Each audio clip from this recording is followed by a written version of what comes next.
Just put it on and watch your dirty burners become spotless without having to scrub. Here's the secret housewives use that you didn't know about.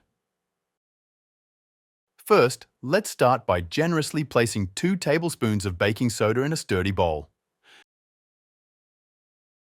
Baking soda is simply amazing at removing stubborn dirt, especially those impossible burns on the burner. Now, let's get a very sour lemon. If you can, choose a juicy lemon, as it will react intensely and immediately with the baking soda. Squeeze the lemon directly into the mixture, and when it touches the baking soda, you will see a strong fizz, which is perfect and exactly what we want, as this reaction will remove the most encrusted dirt. Detergent is also essential in this mixture. Add 3 tablespoons of liquid detergent of your choice. The detergent will directly attack the accumulated grease, making cleaning much more effective. Now it's time to use the amazing alcohol vinegar, also known as white vinegar. This is a super effective product, ideal for removing stubborn stains and disinfecting thoroughly.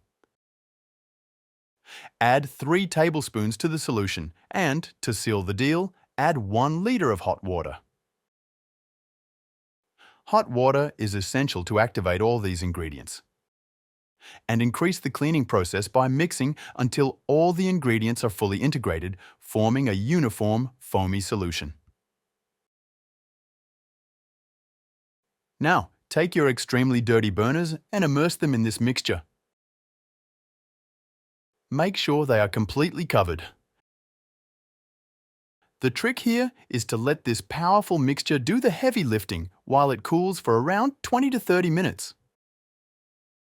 I'm sure that once you've tried this mixture, you'll thank me forever. Will you thank me forever? It's very easy, and let me know in the comments if you've tried this mixture before. And tell me what city or state you're watching this video from. After this time, remove the burners and you will be surprised to see how easily the dirt and grease will come off. As if by magic, without any effort. The dirt will disappear just by touching it if necessary. Finish with a sponge. But without any effort, notice the difference, a little at a time. Your burners will look as good as new. This powerful homemade solution saves time and a lot of energy, leaving your stove shiny and spotless. Did you like what you saw? Don't forget to share it with anyone who needs a helping hand in the kitchen, and if you have any other homemade cleaning tricks that work, comment below. I'm also looking forward to hearing what you think of this technique.